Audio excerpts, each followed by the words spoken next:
Boa tarde, pessoal, tudo bem? Vamos dar continuidade a mais uma capacitação do Capacite 360, né? Hoje nós temos inovação, tanto o pessoal da EPR quanto da PS está aí para nos dar uma boa aula. A Mariana e a Ana da EPR, e a Eduarda e o Lucas da PS. Passo a bola para eles aí para se apresentar um pouquinho e acho que já podem apresentar os slides.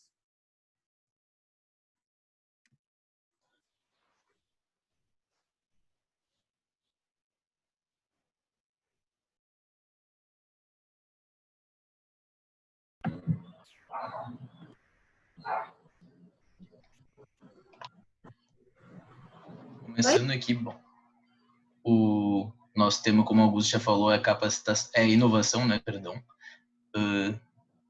E acho que as gurias podem se apresentar aí. Então tá, gente. Oi, tudo bom? Eu sou a Mariana, eu sou gerente de projetos na EPR. Eu já estou há mais de um ano e já fiz 3 projetos. E aí, gente, tudo bom? Eu sou a Ana, eu também estou como gerente agora na EPR e eu estou no meu segundo semestre aqui. Boa, eu sou a Duda da PS e sou responsável hoje pela estratégia de projetos dentro da EJ. Eu sou o Lucas, trabalho na PS, principalmente na parte de vendas e também um pouco a parte financeira da empresa.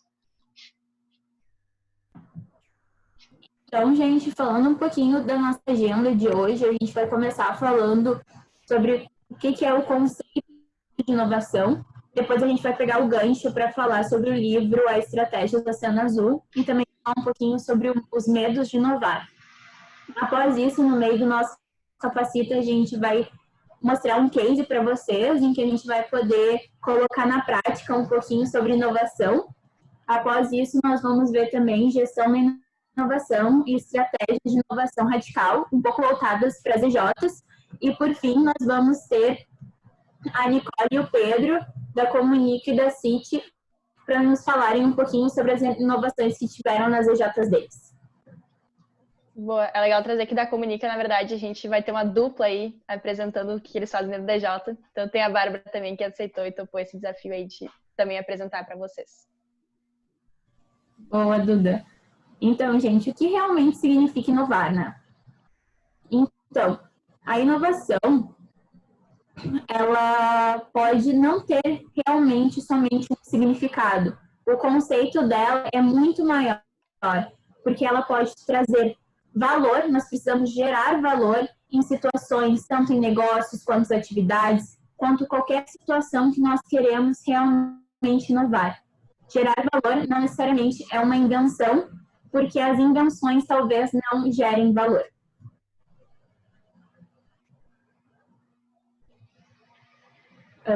Magrinho? Oi, passou? Não passou? Ótimo. Aqui para mim. Ótimo. Então, puxando isso um pouquinho mais para o mundo corporativo, nós podemos transformar costumes como a cultura organizacional da empresa, como o processo, como tudo que ocorre nelas. Como eu comentei, é uma inovação em que geramos valor, em que geramos um retorno para a organização, não necessariamente criando uma novidade, mas sim transformando algo para gerar valor e inovar. Então, como eu havia comentado antes, a invenção não necessariamente é igual à inovação. Como diz no livro 10 tipos de inovação, é nele que mostra o quão superior é uma inovação comparada a uma invenção, porque a inovação ela tenta identificar os problemas e atuar em cima deles de uma maneira simples e inteligente, para ver de maneira de transformar de maneira sistemática o que está ocorrendo na empresa ou na corporação. Então, falando um pouquinho sobre esse livro, assim, por exemplo, os autores, eles dividiram as inovações em 3 etapas. A configuração sendo a primeira, onde que ela vai mais para dentro da empresa, de como ela funciona, a rede, a estrutura delas, os processos. Já na segunda, ela abrange um pouco mais sobre como o produto é visto. E a terceira, ela leva muito mais em conta como as pessoas veem o produto. Então, é muito vai voltado para a marca, para o cliente em si.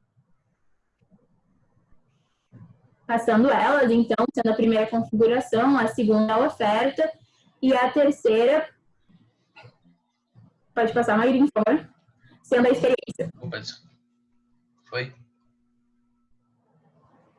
Foi. Show. E aí, trazendo um pouquinho, que nem comentaram antes, quando a gente falou um pouquinho sobre a agenda, a Estratégia do Oceano Azul é um livro, inclusive é um livro mais antigo, de 2005, 2006, mas ele traz muito algo que as empresas estão constantemente buscando, principalmente no modelo que a gente tem atualmente de negócios no mundo como um todo, e também agora quando a gente fala sobre o cenário que a gente está vivendo atualmente em relação à pandemia, né? E aqui a gente tem alguns insights bem legais que a gente queria trazer para vocês. Então pode passar ali, que a gente vai falando também um pouquinho sobre, então, quais são os principais pontos, né? Então, aqui o livro fala muito sobre como capturar uma nova demanda, né? De que forma isso pode ser feito e como que a gente pode estar explorando essas novas frentes. E aí existe também uma diferenciação muito importante em relação aos tipos de inovação, que é quando a gente reduz custo para conseguir, de alguma forma, também fazer com que a empresa aumente seu faturamento e não necessariamente altere tanto o seu produto, o seu serviço, ou então também uma diferenciação, né? E aí é muito importante trazer que o autor aqui, ele preza muito por trazer esses pontos como algo que é contrastante, né? Então, ou a gente tem a diminuição do custo, ou a gente acaba tendo a diferenciação. E aí, nesse sentido, né, a gente também consegue entender que o que a gente realmente precisa fazer para alcançar um oceano azul, que seria algo diferencial, seria efetivamente a inovação de valor. Nesse caso, é interessante a gente dar uma explicada que o autor diferencia entre oceanos vermelhos e oceanos azuis. Então, os oceanos vermelhos é aquela concorrência que a gente conhece, é aquele mercado que já é conhecido, que ele já existe. E aí, em relação a isso, muitas vezes há uma ideia, muitas vezes não também, que traz tanto sucesso, de que as pessoas ficam tentando modificar e trazer inovações dentro desse oceano vermelho. Quando, na verdade, a partir do momento que a gente cria um novo mercado, a gente também acaba com essa concorrência, porque o nosso serviço também ele é totalmente diferente. E é sobre isso que é muito trazida a inovação de valor. E um exemplo que a gente tem sobre isso é o próprio Circo du Soleil. Justamente por quê? Porque antigamente, quando a gente falava sobre, enfim, circos, vocês podem imaginar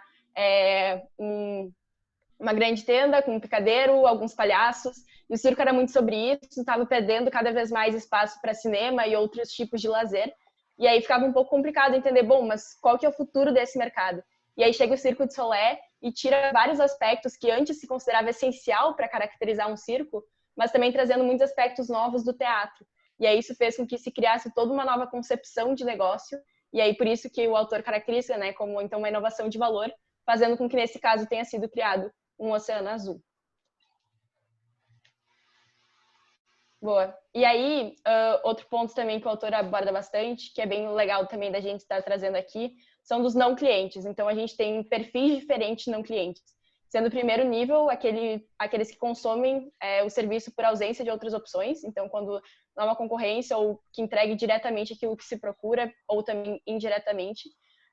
Já o segundo nível, pode passar ali, é sobre o consumo de um serviço alternativo. Então, muitas vezes, que nem quando a gente fala sobre lazer, eu posso tanto ir ao cinema quanto ir para o circo. Não necessariamente esses são pontos parecidos, mas a gente consegue entender que são aquelas que preferem unicamente ir ao cinema e não ir ao circo, né? Então, nesse caso, seria um serviço alternativo. E tem também o terceiro nível, que é aqueles que não consomem nem o serviço e nenhum alternativo. Então, são aquelas pessoas que hoje não são consumidoras nem daquele serviço ou produto que tu presta, mas também não consomem algo alternativo em relação a isso. E essas são várias frentes que a gente pode estar explorando, e é muito importante a gente ter clareza delas, para que em cima disso a gente também consiga entender qual que vai ser a nossa estratégia a partir disso. E é legal também trazer sobre esse slide aqui, que no próprio livro, o autor ele traz para nós que a gente pode sim, quando a gente está moldando a nossa estratégia, procurar pontos que a gente pode gerar valor dentre todos esses níveis e tentar unir eles. Claro que muitas vezes tu não vai conseguir achar pontos em comum entre esses três níveis, mas, enfim, é algo que deve ser buscado, apesar de que às vezes tu não vai conseguir juntar uma dor sentida por clientes do primeiro nível com uma dor sentida por clientes do terceiro nível e às vezes essa estratégia vai ter que ser focada para criar um oceano azul focado em um só desses níveis, em um só desse nível de não clientes, né? E daí aqui a gente traz um pouco de um framework que ele utiliza bastante no livro e que a gente achou bem interessante. Esse framework, ele basicamente ele busca traçar quais são os principais pontos de geração de valor dentro de um setor, dentro de uma indústria, né? E a partir dele, tu consegue trazer aqui, esse exemplo aqui é dos vinhos nos Estados Unidos, que é o exemplo que ele trouxe no próprio livro, né? Ele traz aqui preço, aqui investimentos em marketing, qualidade de envelhecimento, enfim, alguns pontos, e ele tenta traçar por onde que a indústria atualmente se posiciona. A gente vê aqui no canto esquerdo o baixo e o alto, então basicamente não está metrificado exatamente, mas, até porque alguns desses pontos seriam difíceis de tu metrificar, mas assim tu consegue entender onde que a indústria está hoje. Aqui, vinhos populares geram um preço mais baixo, obviamente tem um custo mais baixo, geram um preço mais baixo. Já vinhos premium tem um custo mais alto, muito porque, enfim, eles investem mais em outros atributos, até como a gente pode ver aqui, quase todos os atributos dele a gente vê que estão lá em cima, né? E aqui eu trago um pouco sobre o que no livro ele traz como estratégias para te identificando que essas curvas de valor hoje elas estão estagnadas em concorrer por custo ou diferenciação, estratégias que ele traz que, olhando para essa matriz de valor, para essa análise, tu pode utilizar para inovar, para fazer com que a tua empresa saia desse lugar comum, saia dessa estratégia que a gente viu no slide, saia desse cenário que a gente viu no slide anterior, com duas linhas traçadas, claramente uma disputando por custo e uma disputando por diferenciação. E aqui nesse exemplo, ele basicamente pegou, trazendo um pouco sobre o exemplo do livro, né? Ele percebeu, a empresa, no caso que criou essa nova curva aqui, que ali está denominada Yellowtail, ela percebeu que uma boa parte da população americana não consumia vinhos, ela preferia, por exemplo, consumir cerveja, porque muito não via valor nos pontos que eram trazidos nos vinhos. E daí, a partir disso, essa empresa deu uma olhada para quais eram esses pontos que as duas indústrias focavam em gerar valor hoje, e pegando o que esse público que ela queria atingir realmente queria, ela viu o que poderia ser feito. A gente vê aqui que vários desses atributos aqui, investimento em marketing novo, qualidade do envelhecimento, e ali uso da terminologia enológica, coisas bem complexas que muitas vezes a gente não percebe que as pessoas não valorizam, mas na verdade as empresas continuam investindo, talvez até por não conseguir pensar em coisas diferentes, não entender o que realmente o mercado está querendo. Ela pegou esses pontos e botou lá para baixo, ela praticamente eliminou esses pontos, como vocês podem ver aqui ali do lado da matriz de valor. E alguns outros desses pontos, aqui como a gente vê, prestígio e tradição do vinhedo, complexidade do vinho, variedade de vinhos, ela não chegou a eliminar, mas ela reduziu, porque ela entendeu que não era algo que era tão valorizado por esse novo público que ela queria atingir, mas era algo que ela deveria, pelo menos, manter um pouco. Então, ela não eliminou totalmente, mas ela reduziu. E, depois disso, a gente parte para a criação, que é basicamente aqui esses novos atributos que ela incluiu, que são facilidade de beber, facilidade de escolher, diversão e aventura. E aqui, enfim, acho que para qualquer pessoa, muito facilmente tu relaciona isso com outras bebidas que não sejam aquele vinho tradicional, né? Enfim, cerveja, coisas que tu bebe aí numa confraternização normal e que cumprem com esses três atributos aqui.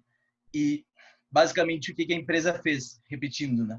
Ela viu que no mercado americano aquelas pessoas que não estavam consumindo esse vinho, elas não viam tanto valor nesses atributos aqui, tanto que ela veio a eliminar ou reduzir esses atributos. Mas eles iam valor nesses outros atributos, e ela foi lá e inseriu num novo vinho, esse vinho que é o Yellowtail, que eles chamaram, esses atributos para conseguir atingir essas pessoas, para conseguir criar um novo mercado, um oceano azul, que é basicamente, como a Duda citou antes, um mercado onde tu não tem concorrência, onde o único que luta pelo lucro, na verdade tu não luta com ninguém, né? O único que pega o lucro nesse mercado é tu mesmo. E, enfim, por um bom tempo aí, essa empresa consegue se manter com um grande lucro e quase que com um monopólio. É legal também trazer, antes do Magrinho também, só complementando, que tudo isso parece também, às vezes, muito fora da nossa realidade, porque a gente pensa, nossa, mas numa empresa de mercado talvez, mas e a gente, enquanto EJ? Eu acho que o legal disso é que existem pequenos inícios também que podem ser feitos, né? Então, em relação a essa matriz, ela fala muito sobre o que é realmente essencial para o cliente, o que realmente vai fazer com que ele brilhe o olho, e o que na fundo é, na verdade, algo mais incremental e que se tu tirar do teu produto, do teu serviço, não vai fazer tanta diferença, né? E acho que é legal também se questionar o quanto isso já foi feito dentro da EJ, nos serviços que vocês oferecem. Vocês sabem dizer aquilo, nossa, meu cliente realmente preza muito por isso, ou não, isso aqui, se a gente tirasse, poderia diminuir o valor, a gente poderia vender muito mais e nem faria falta, né? Então, são esses pequenos insights que a gente pode ir tirando sobre tudo isso também que está sendo trazido, que se fecha muito com a nossa realidade. E até complementando um pouco agora que a Duda falou isso, me veio um outro exemplo na cabeça, que é basicamente bem focado nesse tipo de estratégia que essa empresa traçou, né? Que é ter um público que não consome o teu produto e como tu quer atingir ele. Para mim, o que me veio, por exemplo, é que muitas vezes algumas EJs percebem que grandes empresas, elas não consomem serviços de EJ de tal tipo, seja, enfim, qual for o tipo de serviço que a tua EJ presta, mas vocês não conseguem vender para grandes empresas e, enfim, todo o setor de EJs desse tipo de serviço não consegue vender para essas empresas. E daí partiria muito de uma coisa nesse sentido, entender o que essas grandes empresas elas querem num produto e o que vocês estão oferecendo, o que vocês podem criar, o que vocês podem reduzir e o que vocês podem eliminar no produto de vocês para realmente gerar valor e trazer as coisas que essas empresas elas realmente procuram no teu produto e as coisas que elas querem para usar isso na empresa delas, uma funcionalidade para elas. E aqui eu trouxe também aqui esse quarto ponto, que é o de elevar, eliminar, reduzir, criar e elevar. O elevar, nesse caso aqui, ele não aparece em nenhum ponto dessa matriz de valor. Na próxima que a gente vai ver, a gente vai dar para ver um caso onde foi elevado, mas seria basicamente tu pegar algum atributo e trazer ele para cima. E aqui, que é esse outro exemplo, esse exemplo ele é explicando um pouco sobre ele, também uma análise num setor nos Estados Unidos, no caso, ele traça uma comparação entre os setores entre os transportes, né? Traça uma comparação entre o setor de empresas de aviação comuns, que é essa curva aqui que vocês podem ver, outras empresas de aviação com um triângulozinho ali, e compara ele com a viagem de automóvel, a viagem de carro. E daí ele traz aqui alguns atributos que estão presentes nas duas de alguma forma, né? Aí preço, claramente, o de setor de viagem de carro é menor, o de viagem de avião é muito mais alto, e daí tem algumas coisas que tu só tem, por exemplo, ali em viagens de avião, refeições, sala de espera, escolha de assentos, voos com conexão, obviamente, só tem em viagens de avião, e daí que em viagens de carro tu não tem essas questões. E daí, entendendo como era esse cenário e como atingir novos públicos e o que essas pessoas queriam, a Southwest Airlines, ela foi lá e pegou, bom, por que essas pessoas hoje elas não andam de avião, elas preferem viajar de carro? Daí, enfim, ela traçando uma comparação aqui. Por exemplo, o preço dos aviões é muito mais caro. Essa empresa foi lá e baixou esse preço.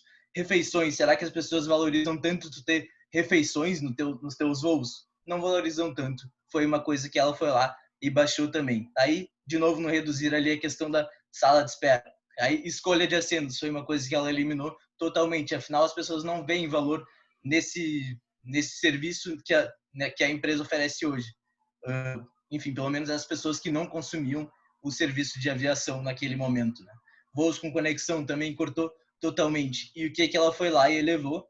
Ela elevou aqui esses 3 pontos: serviços amigáveis, velocidade e voos diretos e frequentes. Aumentou muito o número de voos diretos e frequentes. E com isso, aumentando esses pontos que pelo que ela percebeu no mercado, as pessoas que não estavam andando de avião e preferiam viajar de carro, realmente viam como pontos importantes, ela conseguiu criar um novo Oceano Azul e ela não ficou competindo com empresas de aviação que faziam o serviço padrão, como tá nessa curva aqui do triângulo. Ela competiu basicamente com viagens de carro. E, enfim, são coisas muito diferentes. E ela praticamente criou um oceano azul no qual só ela ficou navegando por um longo tempo, né? E aqui trazendo mais um pouquinho sobre pontos que a gente consegue ver como importantes e que são bem exemplificados aqui nessa matriz de valor. O primeiro, o foco. A gente consegue ver muito bem que essa empresa, ela praticamente cortou ou reduziu a grande maioria dos atributos que as outras empresas de aviação focavam antes. E ela focou basicamente só nesses 3 ali finais. E com isso, a gente já pode imaginar que cortando tudo isso, tu não só vai estar focando em valor e o que realmente as pessoas querem, mas tu vai estar conseguindo muito reduzir custo.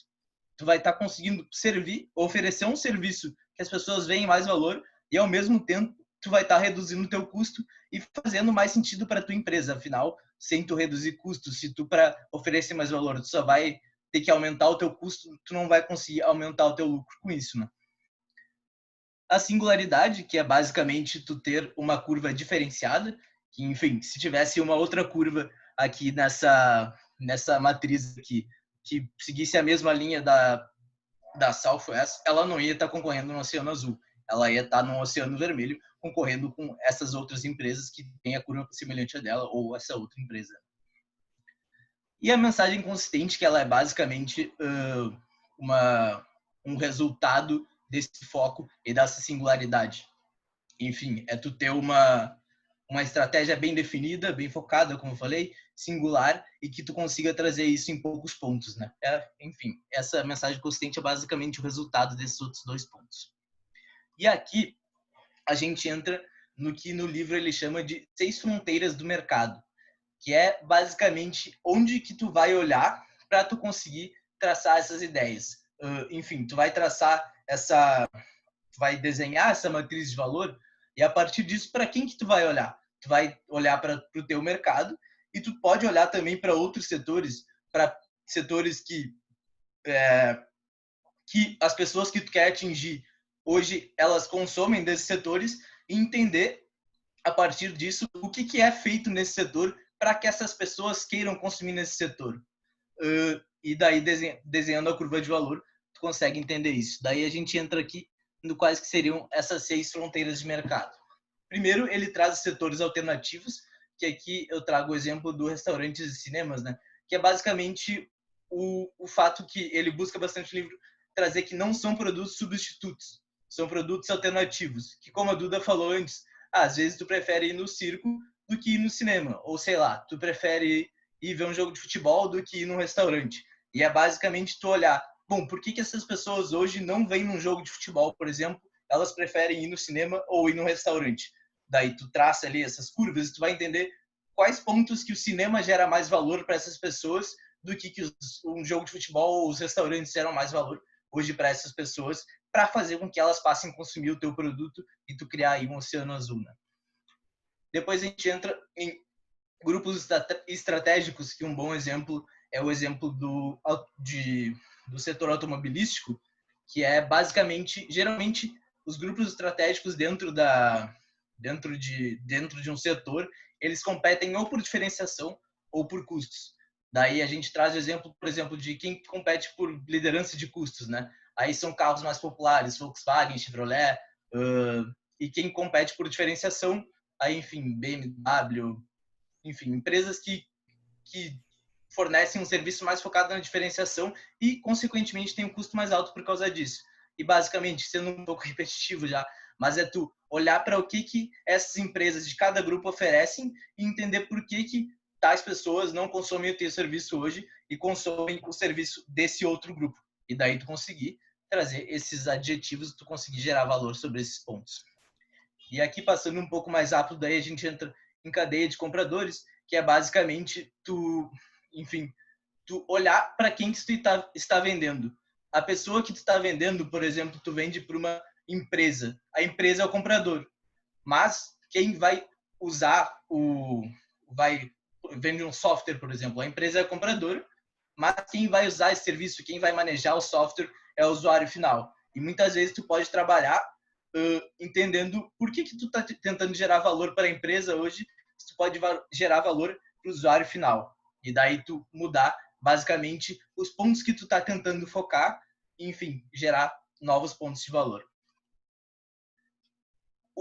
A fronteira do funcional emocional, que eu trago esse exemplo aqui dos restaurantes contra os fast foods, né? Que é uma inovação antiguíssima e acho que todo mundo já tem pelo menos um pouco de noção do que é a história do McDonald's, né? É pessoas que precisavam de uma refeição rápida e, enfim, não queriam ir no restaurante comer por causa do tempo que isso ia levar. Um restaurante onde tem todo o ambiente e que, enfim, é algo que traz algo mais lúdico para as pessoas, mas não, eles foram lá e viram que, na verdade, as pessoas só queriam comer e trabalhar. E por isso criaram o fast food.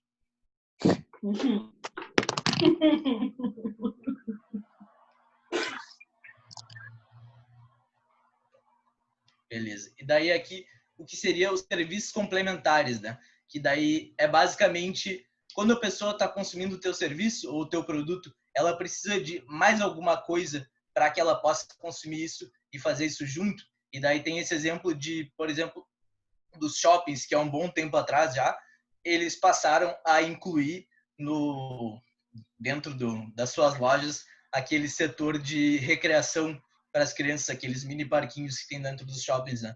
E muito focado no quê? Os pais, eles iam para o shopping e eles não sabiam o que fazer com os filhos deles, com as crianças. Então, eles foram lá e passaram a trazer esse serviço dentro do shopping e gerar mais valor para as pessoas, porque agora elas podiam ir para o shopping e deixar os filhos dela, as crianças dela, lá dentro do shopping mesmo, brincando. E esse último setor, essa última fronteira das tendências de mercado, aqui eu trouxe o exemplo mais óbvio, né, que a gente tem de hoje em dia, que é a globalização e a tecnologia, e é basicamente tu entender para onde esse mercado está indo e tu conseguir se adaptar a ele e fornecer serviços que as pessoas, por causa dessa mudança no mercado, estão querendo hoje em dia.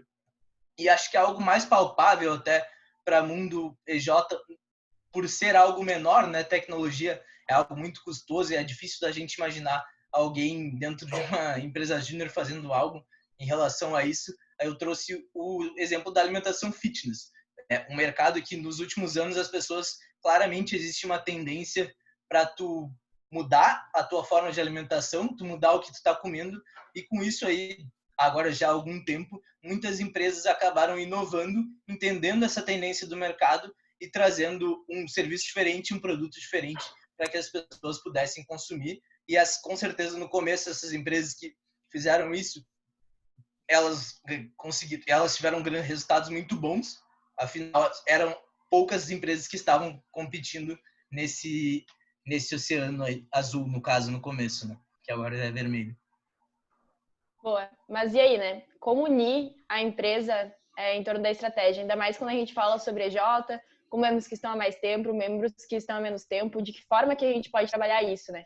E o livro também traz alguns pontos que a gente pode estar adaptando para a nossa realidade. Então, que ele chama de processo justo. Acho que não passou ali ainda. Boa. Então, o primeiro ponto é o envolvimento, que é incluir todos no desenvolvimento das estratégias, abrindo espaço para opiniões. Isso não significa que todo mundo vai decidir tudo, que todo mundo vai estar super voltado para isso, até porque não faria sentido e só gastaria muito tempo. Mas pelo menos fazer, um momento inicial em que as pessoas consigam fazer um brainstorming com toda a EJ, nem que seja numa RG. É esse tipo de insumo que parece muito pequeno, mas que começa a mudar o mindset e também a realidade dentro da empresa, né? Então, acho que esse com certeza é o primeiro ponto.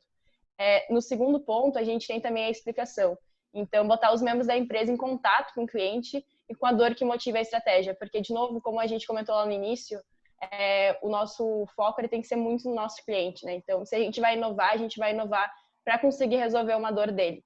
E aí, em relação a isso, também é preciso ter clareza sobre qual que é essa dor e como que a gente vai estar lidando com isso. Então, esse é o primeiro ponto também para que todo mundo esteja na mesma página. E aí, por último, a gente tem também expectativas, que no caso, então, é aliar quais os resultados que se espera e os desempenhos também dos membros. Justamente porque a gente precisa entender que todo esse processo ele não é simples, mas se a gente tiver diretrizes muito bem específicas e concretas dentro da EJ, a gente sabe qual que é o resultado que a gente está esperando, daquilo que a gente almeja, né? E é legal trazer também que, assim, o porquê de tu ter essa necessidade desse processo justo que ele chama, né? Tu não tem ela não só num cenário de uma estratégia para inovação, mas também num cenário para qualquer estratégia que tu for fazer para tu conseguir unir a tua empresa em torno dessa estratégia. É importante que tu siga esses pontos, mas ainda mais num cenário de inovação, porque muito visto que para tu inovar, tu tem que sair do lugar comum, né? Tu tem que fazer com que as pessoas acreditem que isso que tu está fazendo, que isso que tu está trazendo, essa estratégia que tu está traçando, ela tem algum motivo e tem algum sentido que ela está indo. E às vezes não é tão fácil de tu fazer isso, de tu trazer as pessoas para isso. E com esses 3 E's aqui, que é como ele chama no livro, fazendo isso, aplicando isso na tua empresa, tu consegue fazer com que as pessoas entendam o porquê disso, que as pessoas muito se sintam parte do que está acontecendo, e daí sim tu consegue gerar praticamente um comprometimento, uma cooperação praticamente voluntária das pessoas de trabalharem com o mesmo objetivo, que é o dessa estratégia que tu traçou, e enfim, conseguir fazer a empresa rumar nesse caminho rumo ao que ele chama de um oceano azul.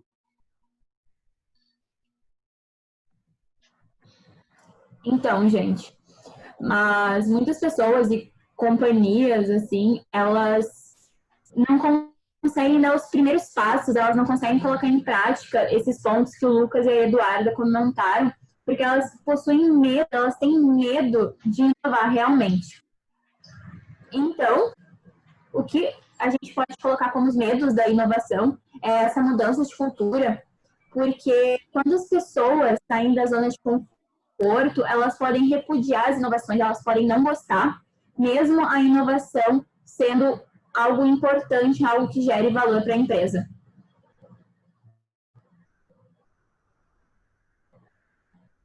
Então, outro aspecto é que o que é uma cultura de uma empresa? A cultura de uma empresa é o valor, é a ética, são todos os valores morais, comportamentos, até mesmo políticas internas e externas que gerem uma empresa. E as empresas, elas são compostas de pessoas, ou seja, nós estaríamos influenciando, nós estaríamos modificando, talvez, valores e comportamentos das pessoas. E por isso elas ficam tão acanhadas, elas não gostam dessas mudanças extremas. Como eu disse, as pessoas e suas ideias, elas fazem parte da cultura. E por isso elas têm medo dessa mudança, porque nós não estamos somente mudando um processo, nós também estamos mudando a maneira que essa pessoa irá trabalhar, a maneira que ela irá atuar e diariamente ao longo de sua vida enquanto trabalha naquela empresa. Mas tu, como gestor, como tu poderia realmente ajudar essas pessoas que enfrentam essa dificuldade, esse medo de mudança de cultura no momento em que a gente faz uma inovação em uma empresa?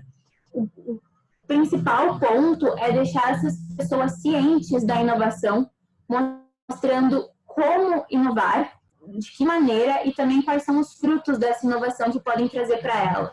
Então, sempre deixar as pessoas cientes é algo muito importante, porque traz elas junto da inovação e com isso elas não ficam obrigadas a somente corrigir o que estavam fazendo ou mudar as ações que estavam executando. Outro ponto também importante é que talvez haja necessidade de um processo de mudança de cultura, ou seja, é gradual o que tu irá fazer para poder, assim, inovar em fazer essa mudança de cultura. Outro ponto que as pessoas têm muito medo quando se fala de inovação é a sua própria criatividade. As pessoas acham que elas não são criativas, mas a criatividade, ela vai muito além disso. Nós não precisamos ser criativos para poder criar algo completamente novo e nunca visto. A inovação, como o Magrin comentou, o Lucas, por exemplo, os shoppings começaram a colocar locais de recreação para as crianças, porque eles simplesmente viram, por exemplo, numa praça, onde que tinha um parque, que aquilo podia beneficiar os pais, com isso podiam fazer com que eles comprassem mais, com que eles pudessem passear mais pelo shopping. Então, tudo são mudanças constantes que são parte da nossa criatividade, mas a gente não precisa pegar tanto no ponto de criar algo nunca visto antes. Então, ratificando o que eu comentei, a gente precisa agora começar a olhar a criatividade de maneira que não seja somente criar uma coisa nunca vista antes. Criatividade também é observar de uma maneira diferente, de um olhar diferente, tudo que está às nossas voltas e assim podermos nos inspirar para inovar. Exemplos, assim, ao longo da nossa história, não sei se vocês conhecem o parafuso helicoidal, foi uma inovação do Leonardo da Vinci, que foi uma dos primeiros helicópteros, por assim dizer, da humanidade. Essa inovação, ela pode ter vindo somente do fato de uma semente, que ela, quando ela caía da árvore, ela girava que nem uma hélice. Ou seja, isso poderia ter sido até mesmo a inspiração que o Leonardo da Vinci teve, ou seja, olhar o que está à nossa volta de uma maneira diferente. Então, aí a semente de bordo, que quando ela cai, ela gira que nem uma hélice, que até mesmo era um dos grandes pontos do Da Vinci, que era o helicóptero, ele caía, por assim dizer, e a fumaça, o vapor, fazia com que ele subisse. Outra grande inovação que teve na nossa história foi a criação da roda, e por que não a roda ter sido somente a inspiração de uma pessoa que viu uma pedra rolando morro abaixo. Ela viu que aquela forma, que aquela situação poderia beneficiar a maneira de transportes que eles haviam. Simplesmente isso, olhar o que está à nossa volta de uma maneira diferente, com criatividade, com imaginação, isso fazendo com que a gente inove, não criando algo completamente do zero. E, por fim, algo super recente, que é a Uber. Como que o criador da Uber ele realmente se inspirou para criar a Uber? Ele olhou nos táxis e nos problemas que estavam ocorrendo no transporte privado urbano, para assim poder inovar e poder concretizar a Uber como ela é hoje. Então, finalizando, a criatividade, ela é super importante e nós todos temos criatividade. Então, a gente não precisa ter medo dela, mas a gente tem que saber que a criatividade não é somente criar algo do zero, novo, que tu não tem ideia de onde que tu pode tirar uma inspiração para isso. Tu tem que pensar que a criatividade, ela está ao nosso redor, as inspirações estão ao nosso redor, para que a gente possa inovar, gerar valor, ter um objetivo, um propósito, assim alcançando as melhorias e mudanças precisas para ti na atividade, na sua empresa. Boa. Mas aí a gente também trouxe agora muitos conceitos, trouxe muitas coisas diferentes para vocês. E a ideia também, então, agora é realmente inovar e colocar a mão na prática. Para isso, a gente tem aqui um casezinho, que é sobre uma empresa de pneu que está perdendo market share para os concorrentes do segmento, justamente porque estão atrás em tempo de atravessamento, né, que se chama o lead time. E aí, em relação a isso, é preciso fazer alguma coisa, né? A gente falou muito aqui sobre vários aspectos, não necessariamente criar algo novo, mas também usar muito o que há no mercado, incorporar isso de formas diferentes. E a ideia é que a gente separe vocês agora em grupos. É uma conversa bem rapidinha mesmo, gente, mas para que a gente também consiga construir um pouco junto, tenha mais dinamicidade também. Então, a ideia é conversar uns 5 minutinhos nas salas sobre algumas possíveis soluções. Pode passar ali, Magrin, que aí tem a explicação também. Falar um pouquinho mais sobre como que funciona esse processo, né? Então, só caso alguém também não tenha tanto conhecimento do mercado de pneus, a gente traz aqui um pouquinho sobre como que funciona isso, só para também não deixar vocês tão a ver navios, né? Então, algumas etapas do processo de fabricação. Primeiro é a preparação, então há mais de 200 componentes para a fabricação de pneu. A vulcanização, então os materiais de pneu eles passam do estado plástico ao estado elástico. Isso demora em torno de 12 horas.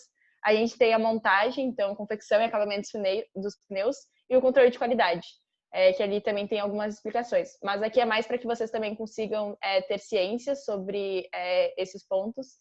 E aí, em cima disso, a ideia é realmente separar para que a gente consiga responder a nossa pergunta norteadora, né?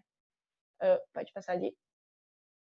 Que é, então, como que a gente pode melhorar a situação da empresa para que assim o market share ele aumente novamente. Então, 5 minutinhos para discutir em grupo rapidinho, e aí depois um integrante do grupo também explica rapidamente a solução que encontrou, também de forma bem rápida, para que a gente pelo menos consiga também ouvir vocês e também fazer um pouco de brainstorming. Isso, só complementando a Duda, é legal enfatizar que a gente colocou o processo de como é a criação do pneu, mas vocês podem inovar em qualquer segmento da empresa, em qualquer setor que vocês conhecerem, se sentirem confortáveis, porque nós queremos realmente ver a imaginação de vocês, a criatividade de vocês, para realmente poder inovar e melhorar essa empresa. Todo mundo voltando aos poucos. Foi muito rápido, assim, a gente teve várias ideias, mas foi bem rapidinho, né?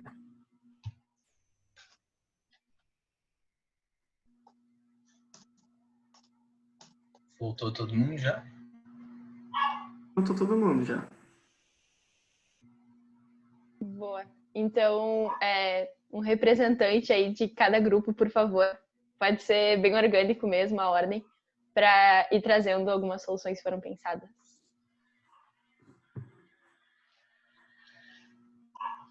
Não tem vergonha, galera. Quem é que tava no grupo 1 aí, pessoal? Na sala 1, acho que tava gente, mas era só o pessoal que estava organizando a capacitação. Então...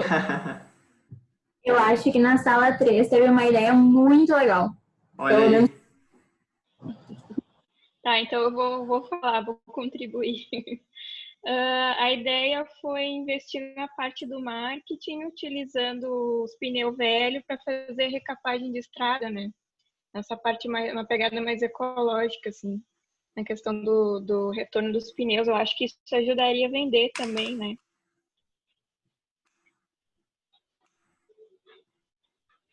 Muito legal essa ideia. A gente teve uma ideia bem legal também. Acho que é a Poliana Dias. Quer comentar? Que assim, a gente teve uma ideia de mudar o plano de negócio. Então, ao invés de fazer uma produção, tipo, menor, aumentar e fazer uma produção em larga escala, de repente implantar algumas filiais e mudar a comunicação da empresa, né, para um público que compra mais dessa de larga escala. Então, seria realmente uma mudança, tipo, da base do negócio mesmo para produzir mais e otimizar esse processo e, tipo, não fazer como são, tipo, 200 peças, 12 horas para fazer aquele processo. Enfim, ia ser uma produção maior e o tempo ia reduzir.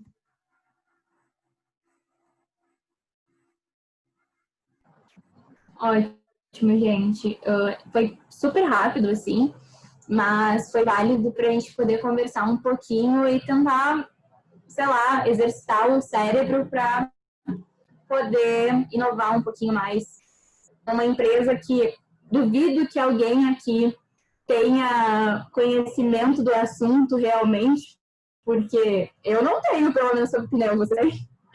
E mesmo assim a gente conseguiu tirar ideias muito legais. Então, imagina em locais que a gente realmente conheça e consegue inovar neles. Então, agora eu vou dar a fala para a Ana, que ela vai falar um pouquinho de gestão da inovação. Isso, perfeito. Então, eu vou falar um pouquinho o que é essa gestão da inovação, como ela funciona e também como ela é importante para a gente realmente conseguir implementar a inovação dentro das empresas. Bom, então, primeiro aqui alguns objetivos da gestão da inovação. Então, inicialmente, ela permite que a gente tenha, então, a inovação de maneira contínua nas organizações. Então, realmente criar um ciclo, assim, como sendo a inovação como um processo bem definido, que segue várias etapas, que, então, isso é super importante para a gente realmente conseguir ter os nossos resultados na inovação como a gente deseja. Também a gestão da inovação fala bastante sobre controlar e gerenciar o processo inovador, então conseguir ter todo um gerenciamento das ideias dentro desse processo de inovação. E também, por fim, aqui o último objetivo seria, então, estruturar a inovação a partir de estratégias. Então, realmente construir estratégias que façam sentido dentro da empresa. Então, ter um olhar mais de diagnóstico, assim, que a gente realmente consiga ver o valor que tem todas a inovação dentro da empresa. Por fim, então, aqui a inovação sistemática, que diz respeito à inovação, então, como um processo de... Aí um segundo, gente, que eu acho que eu tranquei. Pra mim, eu tô te ouvindo bem, Ana. Estamos te ouvindo. Oi? Alô? Tá. A gente está te ouvindo direitinho.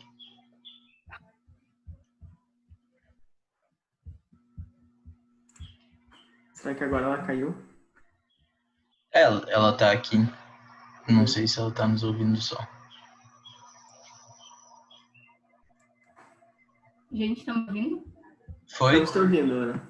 Ah, tá. Desculpa, eu acho que eu não estava ouvindo vocês. Bom, então primeiro... Ah, tá. Ótimo. Eu achei que eu tinha caído.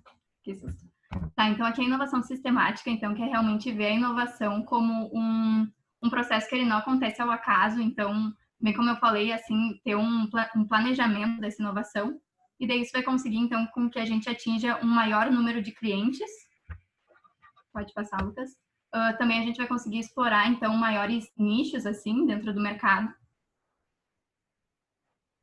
E, por fim, então, a gente consegue fazer toda uma redução de custos aplicando essa inovação sistemática.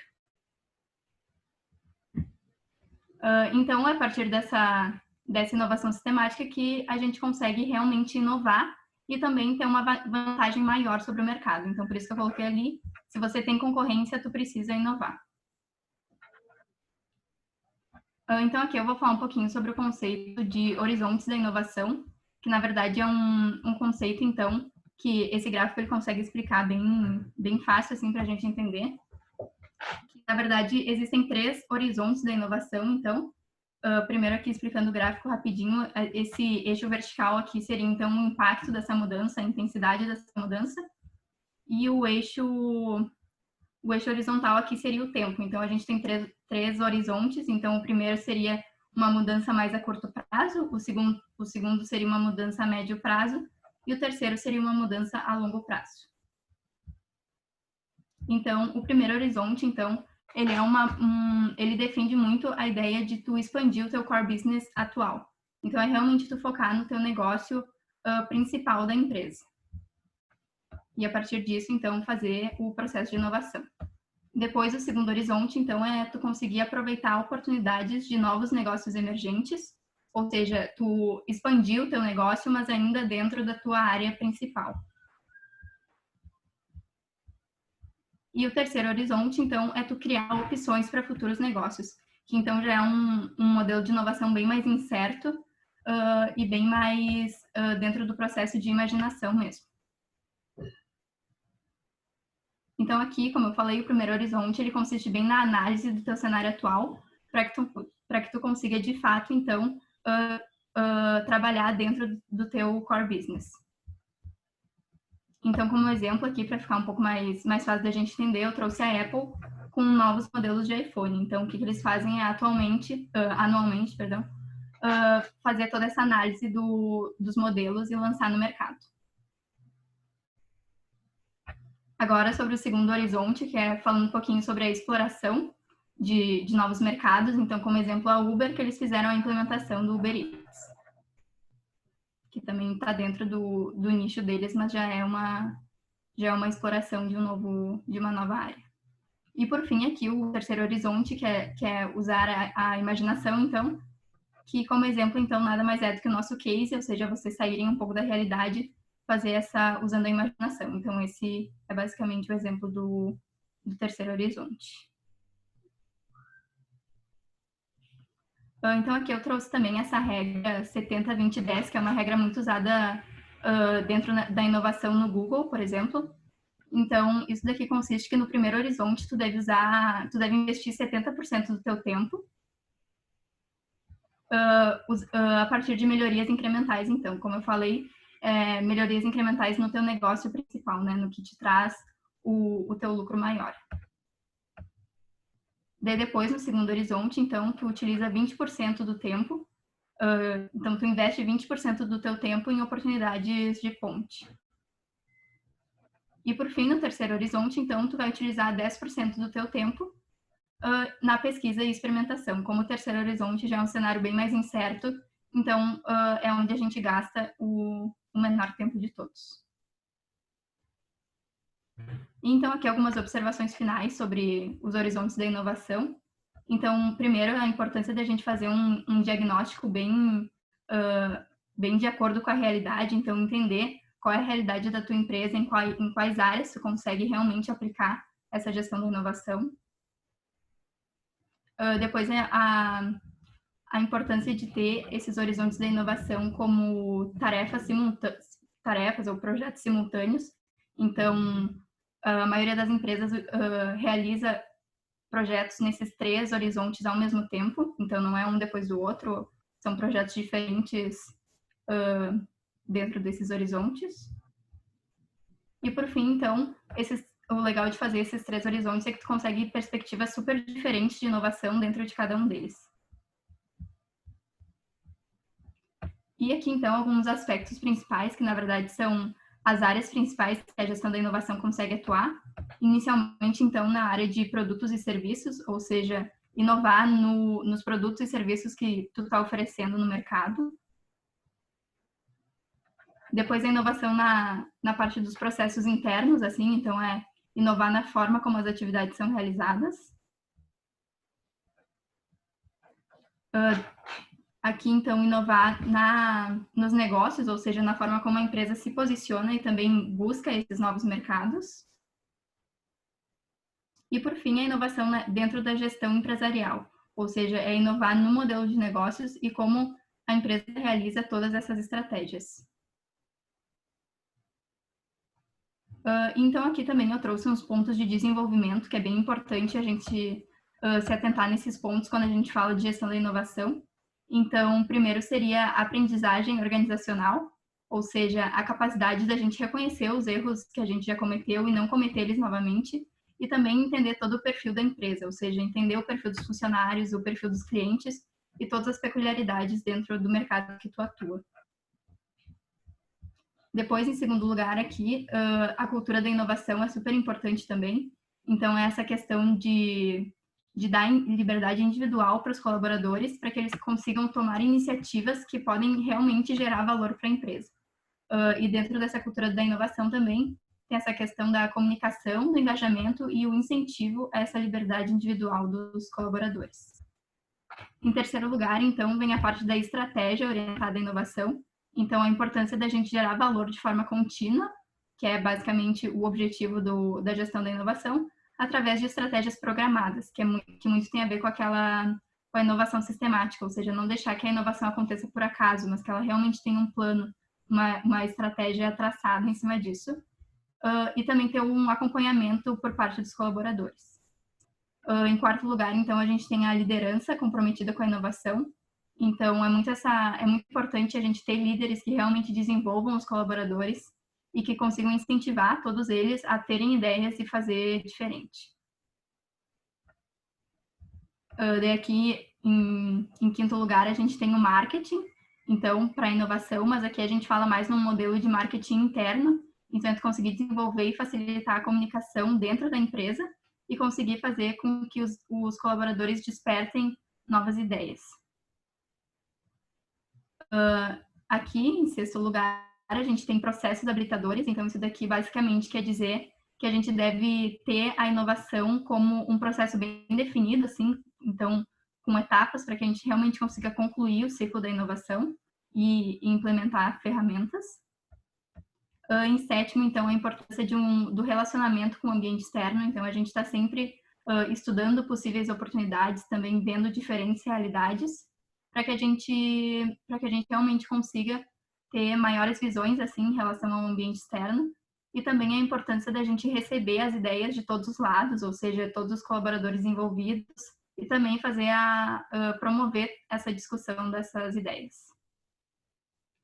E por fim aqui a disponibilidade de recursos, então é bem importante a gente ver a inovação como um investimento, para que ela consiga a correta alocação de todos os recursos e também os suportes necessários para que a inovação de fato aconteça.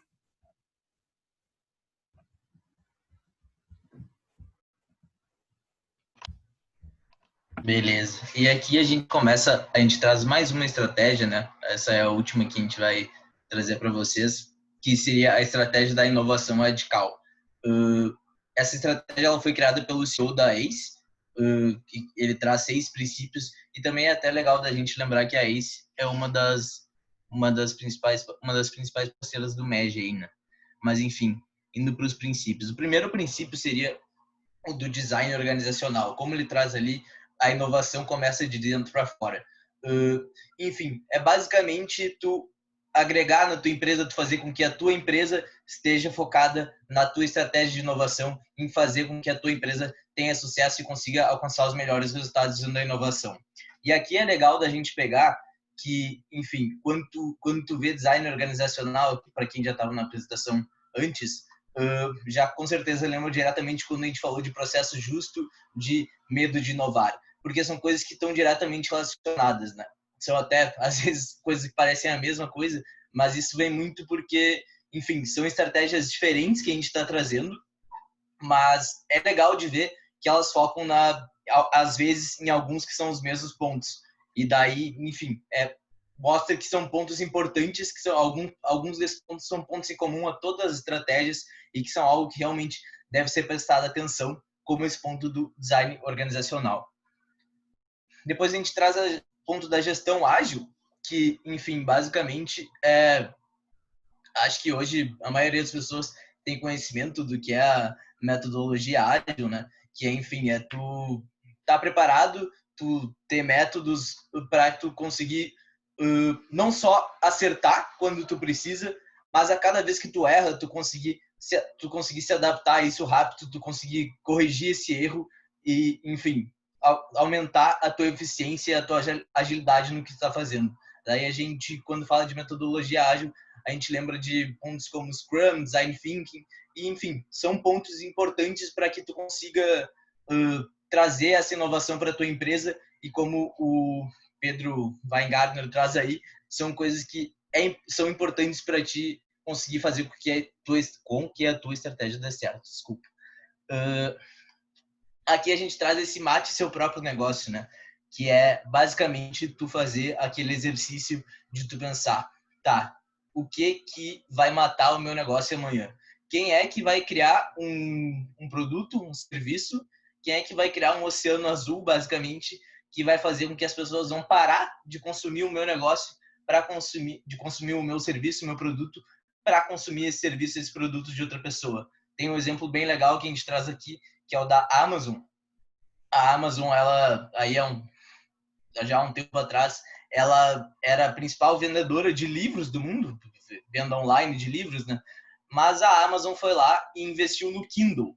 E o Kindle, basicamente, acho que a grande maioria das pessoas conhece também, é tu ler o teu livro pelo celular, pelo teu computador, pelo teu tablet, enfim, tu desistir do livro físico e tu parte para esse livro digital. E quem criou isso foi a própria Amazon. A Amazon investiu nisso e entendeu, tá, o que no futuro, o que vai fazer com que as pessoas deixem de consumir o meu produto, no caso da Amazon é um produto, não é um serviço, né? E vai substituir esse produto no futuro. Então, eu vou me adiantar a isso, e quem vai fazer com que isso aconteça, quem vai lucrar em cima disso, sou eu mesmo, eu que vou matar o meu negócio. Depois a gente traz o Pense como investidor, que é basicamente a ideia de arriscar. Não ter medo, vai lá, arrisca. Se der errado, vai dar errado, mas se der certo, ali como a gente traz, vai dar muito certo. Tu vai se dar muito bem, tu vai, enfim, o universo EJ a gente não trata tanto de lucro, né? Mas enfim, vai dar muito certo para ti e vale a pena arriscar. Essa ideia de tu pensar como investidor é muito de ter aquele pensamento empreendedor que a gente traz, que é bastante conhecido, né? E até acho legal trazer que às vezes no mundo EJ é um ponto que a gente tem que prestar atenção. A gente às vezes tem um pouco de medo de arriscar, muito por causa do que a gente se compromete a bater meta, enfim, mas também acho legal de pegar o que a Ana trouxe ali. Tu não vai se prejudicar se tu focar os teus esforços 70% no que tu sabe que já dá certo e tu incrementar isso. Tu não precisa focar toda a tua empresa nisso. Tu pode focar 10% ou 20% dos teus esforços nessa parte para tu tentar, enfim, inovar, tentar coisas novas e tu sempre pode deixar uma reserva de segurança ali para tu continuar investindo no que tu sabe que dá certo e tu garantir que não é uma ideia errada que vai matar a tua empresa. Aqui a gente traz o trabalhar com parceiros, que é basicamente tu buscar ideias diferentes, né? Tu buscar novas ideias, isso pode te ajudar a, enfim, entender serviços complementares ao teu que podem ser trazidos juntos, até como trouxe lá na estratégia do Oceano Azul antes, tu entender quem que pode trabalhar junto contigo e talvez oferecer um serviço junto, um produto junto, que vai ser inovador e vai trazer coisas novas. E também é bom a gente fazer o exercício que, como empresa júnior, né? A gente, como empresa júnior, a gente tem acesso a uma rede muito grande, a gente sabe que esse acesso é muito facilitado e a gente tem muito mais facilidade para isso, para trabalhar com parcerias, do que uma empresa sênior, do que uma empresa normal. E vale muito a gente fazer esse exercício do que se a gente está fazendo isso agora e como valeria a pena a gente fazer isso, como valeria a gente inovar, pois como ele traz ali de novo, e se der muito certo essa ideia, né? O que vai acontecer com a tua EJ? E o cliente no centro, que é basicamente que a gente já trouxe várias vezes, mas como a gente traz aqui, é o mais importante. Não adianta tu inovar sem tu gerar novo valor para as pessoas, não adianta tu trazer algo que não faz sentido, não adianta tu botar uma tecnologia no teu produto, aí pensando em uma escala maior, mas, enfim, tu botar uma tecnologia no teu produto que, na verdade, para as pessoas não vai interessar nada. Às vezes as pessoas não se interessam se o celular tem algum incremento novo, alguma tecnologia nova que, enfim, para a empresa faz muito sentido, mas para a pessoa não faz tanto sentido, ela não vai pagar mais por isso. O que ela realmente importa para ela são outros pontos.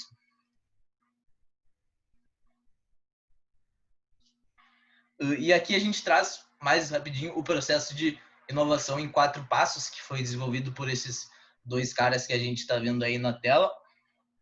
O primeiro passo que seria desenvolver o framework, que ele trata basicamente de tu entender onde tu vai focar os teus esforços, tu analisar o mercado com a ferramenta que for, seja com a matriz de valor que a gente trouxe antes, seja com outra ferramenta, enfim, de qualquer forma, tu analisar o mercado e entender onde que faz sentido focar os teus esforços, entender o mercado e entender onde que a tua empresa deve se focar hoje para traçar essa nova estratégia de inovação. Definir o problema, que também está muito linkado com essa do entender onde que vale a pena focar os esforços, é entender que problema tu quer resolver e que problema que as pessoas têm hoje que elas precisam que seja resolvido, dessa solução, e como tu vai atacar isso, tu entender qual é realmente esse problema, esse ponto que tu tem que atacar. Gerar ideias, que é basicamente uma ideia muito de brainstorming, assim, é tu se reunir em empresa, ou enfim, no que fizer mais sentido para vocês, para pessoa, para a empresa no caso, até no Universo J, que tem menos pessoas, provavelmente faça sentido reunir bastante gente nisso. Bastante gente proporcionalmente à EJ, né, claro. Enfim, é basicamente um brainstorming, como eu falei, é tu jogar ideias, tu pensar de alguma forma, olhar para algum lugar e a partir disso tu conseguir ter soluções novas, tentar imaginar, e não necessariamente essas ideias têm que dar certo, não necessariamente você tem que botar elas em práticas. Essa é uma etapa muito de jogar as coisas e, enfim, a partir daí tentar tirar algo que vai fazer sentido, identificar, como a gente traz aqui, as melhores soluções dentre tudo isso que foi gerado. E implementar a melhor solução que, enfim, serve não só para inovação, serve para tudo, é tu ter um plano de ação bem desenhado, com cada etapa bem desenhada, data de finalização, métricas, é tu ter basicamente um projeto bem estruturado. Né? E aqui a gente vai abrir o nosso espaço para as EJs que a gente chamou, que são a City e a e a Comunica.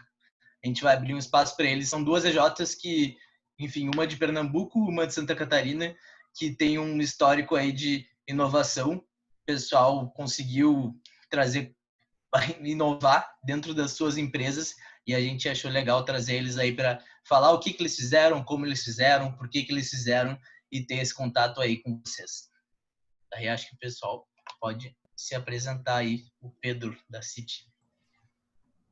Opa, estão me escutando? Sim. E aí, boa noite, pessoal. Meu nome é Pedro, eu sou o atual diretor de soluções do City. E eu vou contar um pouco da história pra gente, como é que a gente foi, como é que a gente partiu desse processo de inovação. Eu achei incrível o momento, vocês falaram muitas coisas e eu vou até falar um pouco mais rápido depois, quando for mostrar a apresentação, porque é realmente só mostrar de como a gente atuou tanto no nosso modelo de negócio quanto dentro da empresa, para a gente estar realmente trazendo inovação como dentro do nosso DNA. Deixa eu botar.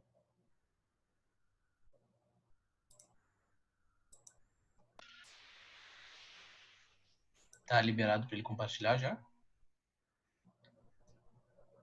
Deixa eu ver se não tá, eu vou compartilhar agora, peraí. Acho que já tá.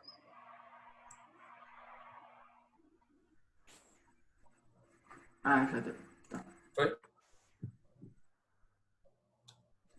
Foi perfeito, pessoal.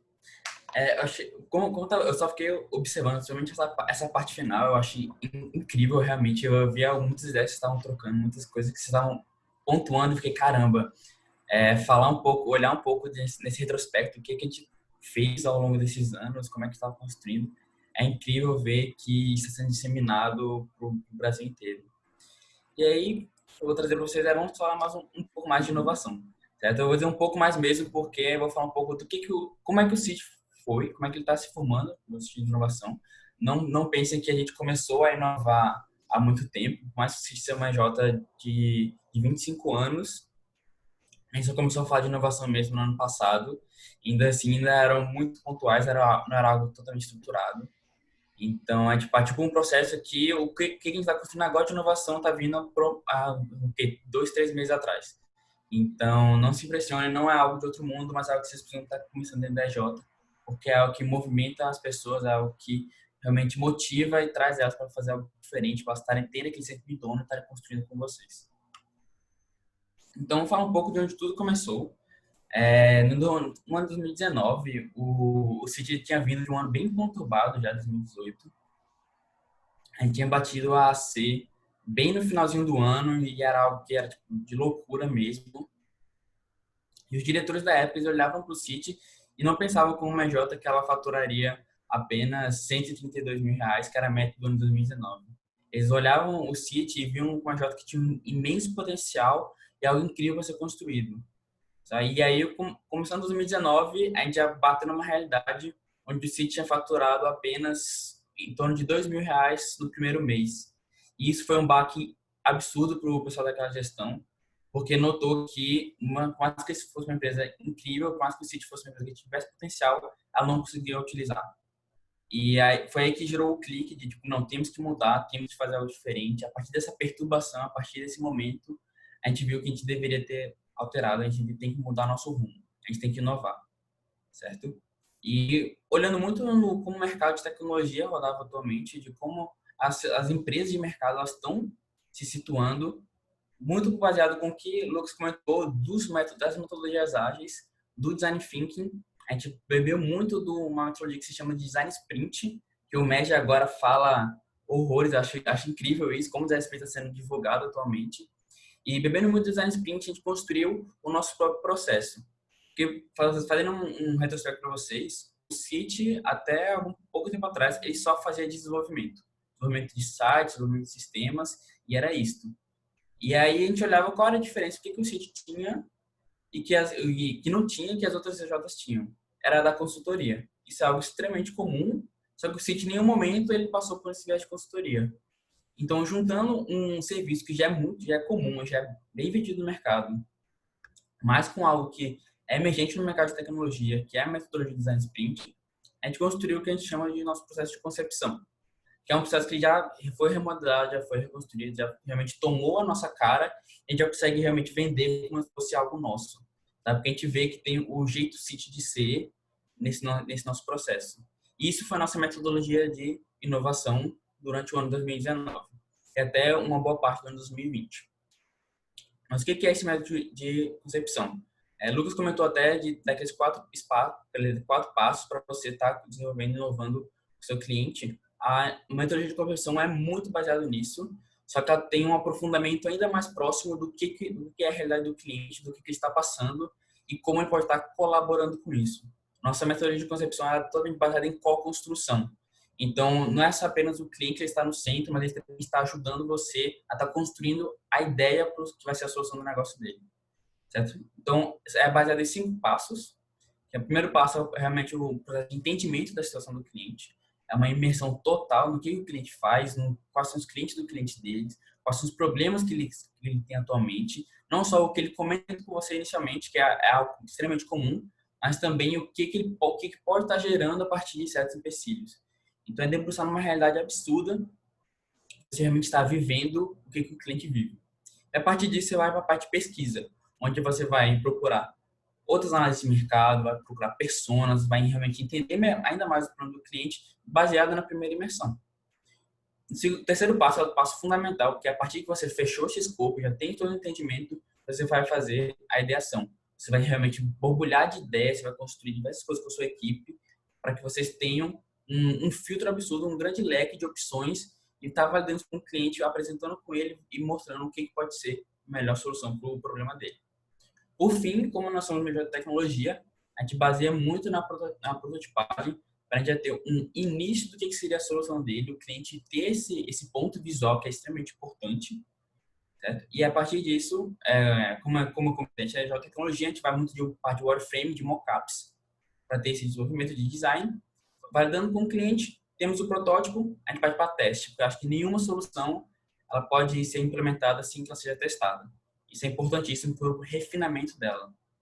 Então, esse era um processo que se tornou extremamente sólido. Foi um processo que baseou, como uma metodologia de inovação que foi comentada nesse período de hoje, que a gente transformou em um serviço nosso, vendendo para os nossos clientes, e foi algo que foi em torno de 60% do nosso faturamento do ano passado. E não só 60%, como eu poderia dizer 70% do nosso faturamento desse ano. Isso é algo incrível mesmo. A gente viu o quanto isso era rentável, o quanto a gente pode estar trazendo inovação para os nossos clientes com uma metodologia simples e que realmente eles estavam buscando isso. Isso abarca não só a empresa de tecnologia, mas abarca qualquer tipo de empresa de mercado. Era algo absurdo. Então, a gente tinha algo que era extremamente sólido, a gente tem algo que é extremamente sólido e que a gente poderia realmente se basear nisso, se acomodar nisso e manter nessa metodologia. Só que nós não paramos aí. A gente via que a quantidade de bench e divulgação que a gente fazia disso, a gente via como as empresas de mercado elas estavam se acostumando com o processo da concepção, acostumando com o processo de design sprint. A gente sabia que uma hora ou outra a gente não ia ser o grande diferencial nisso. A gente sabia que a gente tem que remodelar, a gente tem que fazer diferente. E ainda assim, dentro do processo de concepção existiam diversas falhas que a gente deveria estar abordando, que a gente deveria estar melhorando. Então, virando para 2020, a gente tomou uma postura totalmente diferente. A gente viu o que era a essência da concepção, que nada mais é do que a criação de um produto, e tornou isso como uma verdade, tornou isso como um pilar nosso. Então, quando a gente chegou em 2020 com uma equipe de inconformados, a gente pegou essa ideia do produto e transformou na nossa frase do planejamento estratégico de tudo é produto. Então, o que é o produto? O produto, ele nada mais é do que algo que você vai desenvolver, você vai idear com o cliente, ter toda aquela construção e acompanhar posteriormente. Não é algo que não é como um projeto que você desenvolve e finaliza, mas sim algo que você desenvolve e acompanha para ver toda a evolução, para estar cada vez mais próximo disso. Então, a gente tornou, com essa equipe incrível que a gente teve no início do ano, com essa metodologia, a gente mudou totalmente a nossa postura de uma forma orgânica, de uma forma totalmente facilitada, para que a gente pudesse aprimorar todos os nossos processos, todos os nossos serviços. E aí, o que a gente bateu muito nessa tecla? A gente bateu muito na experimentação. A gente está dentro de uma empresa júnior, a gente tem que tentar, a gente tem que errar rápido para aprender rápido, você crescer e evoluir a partir disso. Então, algo que uma mudança de pensamento que a gente teve durante esse período era de que se tivesse um projeto, a gente não falaria não podemos. A gente pensaria, por que não? Vamos tentar, vamos arriscar, que isso é algo importantíssimo, a gente ter feito projetos incríveis com clientes como a Neo Energia, clientes como a Riachuelo, que mudaram totalmente a nossa perspectiva do que a gente poderia fazer, do que eram nossos limites. Sabe? Então, a partir dessa metodologia de experimentação, de você não ter medo de errar, você está querendo aprender, você está querendo desenvolver, foi que a gente conseguiu trazer inovação para toda a nossa empresa, a gente conseguiu fazer algo extremamente fluido e podendo ter um potencial absurdo de crescimento. Mas só isso não é o suficiente, porque a gente também necessita de uma equipe diversa. Então, a gente precisa de realidades diferentes, a gente precisa de pessoas diferentes para estar construindo um produto diferenciado. Então, inovação por metodologia apenas não é o suficiente. Se você não tem, se tem as mesmas mentes, estão pensando as mesmas coisas. E acho que é até comum que a gente sabe como o MEG ele é um pouco selecionado nos seus viés, ele tem realmente um campo muito elitista dentro da nossa realidade. E o City ele sempre se propaga a trazer esse nível de diversidade, a trazer essas mentalidades diferentes, pessoas de realidades diferentes para estarem colaborando com o nosso processo. Então, trazendo esses dois pilares para a gente, somados com isso, a gente tem realmente o que a gente chama de inovação. Então, a partir de uma metodologia de experimentação, uma equipe diversa, a gente consegue inovar, e a partir dessa inovação, a gente traz o que a gente realmente quer, que é o nosso objetivo como EJ, que é a transformação digital dos nossos clientes. Não só dos nossos clientes, como também dos nossos membros. Acho que isso é importantíssimo. Um processo, até falando um pouco para vocês, a gente não quer um processo que não seja desafiador para os nossos membros. Então, se aquilo ali não estão na mesma página, eles não conseguem evoluir, é algo que mantém eles estagnados, não faz sentido nenhum. Então, a transformação digital não pode vir apenas a gente remodelar um processo do nosso cliente e fazer com que ele evolua se os nossos membros estão fazendo isso mais e mais vezes. Isso é algo que trava muito e tira um pouco da motivação deles de estar querendo inovar. Então, a transformação digital tem que vir tanto para os nossos membros quanto para os nossos clientes. É fundamental isso. Mas a gente teve esses nortes durante o 2020.1, que era algo que, nossa, isso aqui era realmente, a gente tinha isso já planejado, só que foi como eu até escutei que isso não está estruturado. Isso era algo que a gente só sentia, a gente tinha nosso DNA, só que a gente não tinha nenhuma estrutura, não tinha nenhuma base para isso. Como a gente pode estar passando para as próximas gerações? Como é que vai estar transmitindo isso? Era apenas na fala? Onde é que estava a estratégia? Onde é que estava a estratégia por trás disso? E foi aí que a gente não paramos de forma alguma, chegamos em 2020.2 e a gente trouxe a estratégia pro City. Que essa é a questão. Estratégia não é para ser algo apenas nas lideranças, apenas na cabeça da diretoria. Estratégia é para ser algo em toda a empresa. E foi algo incrível que eu vi o Lucas comentando, que o design organizacional de uma empresa, ela é fundamental para que a estratégia ela seja orgânica, para que a estratégia ela seja horizontal. Então, ela não pode ficar fixa a pequenas cabeças, a pequenas pessoas, porque assim ela não roda, assim ela não vai para frente e você não gera inovação a partir disso. Então, a gente tem uma remodelada no nosso organograma, a gente mudou de como o sítio funciona, a gente já utilizava o organograma circular há um tempo, só que a gente viu que algumas coisas não funcionavam tão bem assim. Então, a gente mudou, realmente, a gente tem basicamente as suas 4 áreas, que é a área de negócios, que cuida da área de comercial e de marketing e de financeiro, a área de soluções, que aí tem toda a equipe dos fins, como a equipe de produto, a equipe de design, a equipe de desenvolvimento, a área de pessoas, que ela é fundamental para cuidar dos nossos membros, cuidar da nossa cultura e trazer toda essa cultura de inovação para todo o City. E o institucional, que é o nosso atual presidente, que ele permeia por todas as áreas e pode estar sempre colaborando em cada uma delas. Isso é algo que deixa tudo mais fluido e, como vocês podem ver, as conexões são os que fazem essa grande diferença. É alguém tanto de soluções está permeando por negócios e está tendo toda essa troca de informação muito mais contingente, muito mais interessante. E não só isso, a gente também trouxe novos pilares para essa gestão. A gente via que, por exemplo, diversidade era algo que a gente estava apenas como subpilar, mas era algo que a gente comentava bastante. Trazer inovação não era algo suficiente para a gente. A gente não pode simplesmente trazer inovação por trazer. A gente tem que trazer uma inovação que cause transformação, que cause impacto e traga qualidade de vida para os nossos clientes. Então, a gente trouxe esses três pilares, os 2 primeiros, como eu já comentei, é o pilar de transformação, o pilar de empoderamento, tanto dos nossos membros como dos nossos clientes, e o último pilar é o pilar de ecossistemas, porque, como comentaram, não podemos trabalhar se não for em rede. O CIT, muito do nosso potencial ele só foi atingido porque a gente notou que, ao invés de a gente fazer um projeto que tomaria dos nossos serviços, a gente entregava uma solução ainda mais robusta, ainda com maior qualidade, porque a gente trazia algum parceiro, trazia alguém de fora e agregava o nosso produto. Isso era incrível, isso era encantador para o nosso cliente, porque ao invés de a gente dar um problema para ele de procure uma pessoa para desenvolver isso, procure alguém para estar solucionando esse problema, a gente já dava tudo, a gente dava o pacote completo. Isso é um grande diferencial, isso é algo que vocês têm que estar buscando, trabalhar em ecossistema e não trabalhar em um ciclo fechado. E foi isso que deu esse nível de escalabilidade do nosso faturamento nesse semestre. E aí eu só quero mostrar 2 exemplos que é como a gente está tomando atualmente. Primeiro, essa parte de estratégia para todos. A gente mostrou realmente que estratégia não é algo que está fechado na diretoria. Então, a gente montou todo um board de acompanhamento, onde todos os membros podem trazer ideias para a gente, eles podem realmente estar optando e o pessoal pode estar voltando a partir disso. E depois a diretoria, de semana em semana, ela já vai estar validando e apresentando para os membros quais foram as estratégias que eles tomaram, que eles criaram. Isso foi algo incrível, algo que a gente está aplicando agora, a gente está testando, vendo como é que vai ser. Mas é um nível de transparência, é um nível de informação que o CIT não tinha faz muito tempo, sabe? E é algo que é importantíssimo estar adotando para não fechar a estratégia no pequeno ciclo. A última parte que eu falei é que a gente não trabalha sozinho, a gente trabalha em ecossistema. O CIT sozinho, ele só compõe alguma coisa, mas o CIT ele tem que estar sendo diversos moldes, tem que estar sendo sempre construído, seja o nosso parceiro, seja o MED, seja outras empresas, e a partir disso a gente consegue fazer algo ainda mais robusto, a gente consegue estar trazendo conhecimento e fazendo que todo mundo cresça. Acho que isso é o mais importante.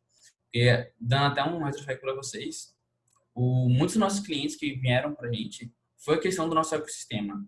O CIT ele faz parte do ecossistema composto tanto pelo MEG, quanto também pela faculdade, porque a gente faz parte do Centro de Informática daqui de Pernambuco.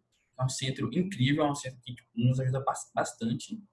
Como também as nossas empresas parceiras, onde nossos membros têm portabilidade de ir. Então, são empresas de mercado que totalmente reconhecidas aqui em Pernambuco, que nos ajudam muito e servem como ponto de recomendação para vários projetos nossos. E para finalizar, só um pouco de plano também, é divulgar um pouco para vocês de como a gente viu como esse ecossistema nos fez bem, e a gente também está construindo o próprio ecossistema nosso, que a gente quer estar divulgando para o MED. Então, o Tech Center vai ser um ecossistema que a gente quer estar transmitindo para todas as empresas de tecnologia do Brasil todo. E é um lugar onde a gente vai poder trocar conhecimento, onde a gente vai poder estar construindo, estar desenvolvendo, porque sozinho a gente realmente não faz nada, certo? A gente se limita muito na nossa caixinha e não é assim que a gente vai tratar de inovação.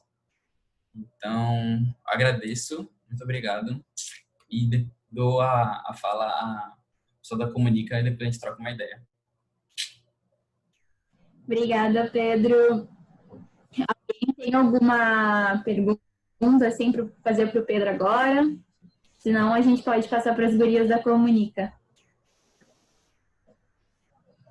Não, gente? Então tá, gurias, sintam-se à vontade, podem compartilhar slides se vocês forem. Oi, gente, boa noite, tudo bem com vocês? Já vou apresentar aí. Tá todo mundo me ouvindo certinho? Tudo certo. Beleza, todo mundo vendo a tela? Sim. Pessoal, então, boa noite, já é noite, né? É um prazer estar aqui com vocês. O meu nome é Nicole, eu sou assessora de projetos da Comunica Empresa Júnior, que é a empresa de jornalismo da Universidade Federal de Santa Catarina. E eu tô com a minha colega aqui, a Bárbara. Oi, gente, tudo bem?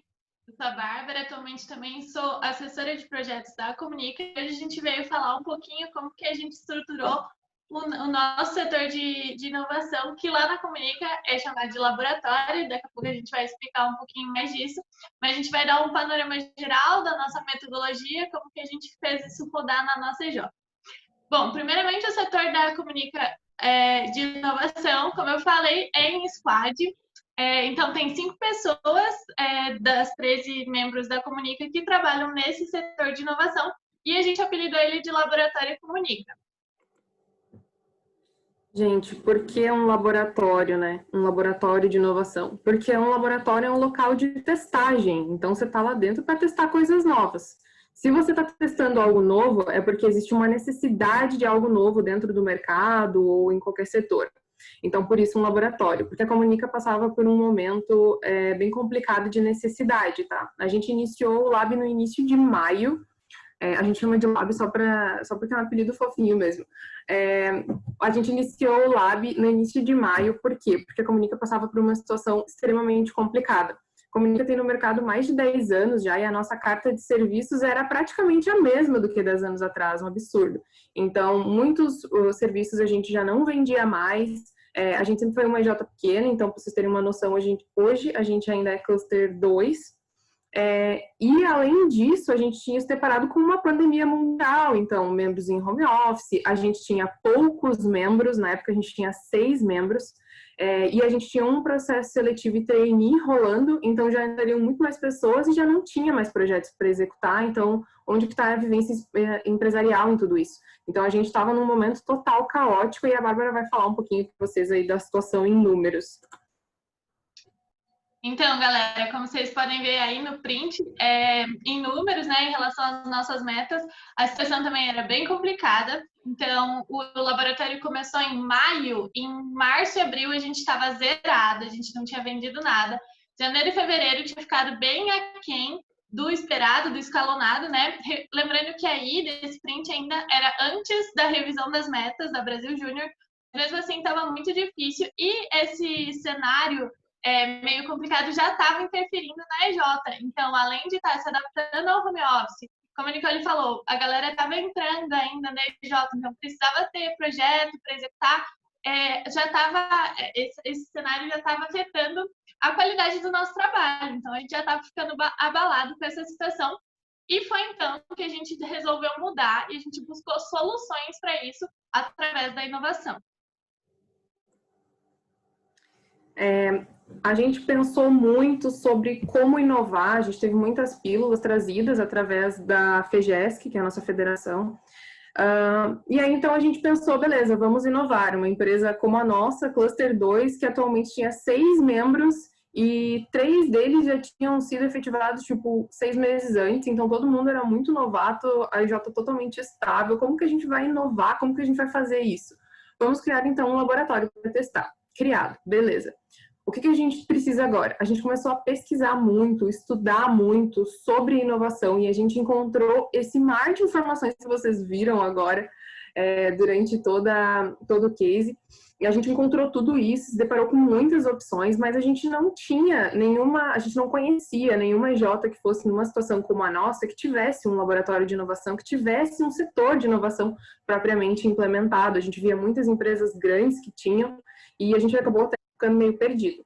O que a gente fez? A gente achou uma metodologia através da 49 Educação, que é uma empresa de educação empreendedora, e eles trazem muito essa questão de como inovar através da metodologia de criação de startups. Então, a gente foi atrás disso para ver como que isso funcionava, a gente percebeu que fazia muito sentido dentro da Comunica, a gente adquiriu o curso da 49 para aprender toda essa metodologia, e no início, éramos eu e a Bárbara. Fomos nós que tivemos a ideia, fomos atrás e a gente pensou.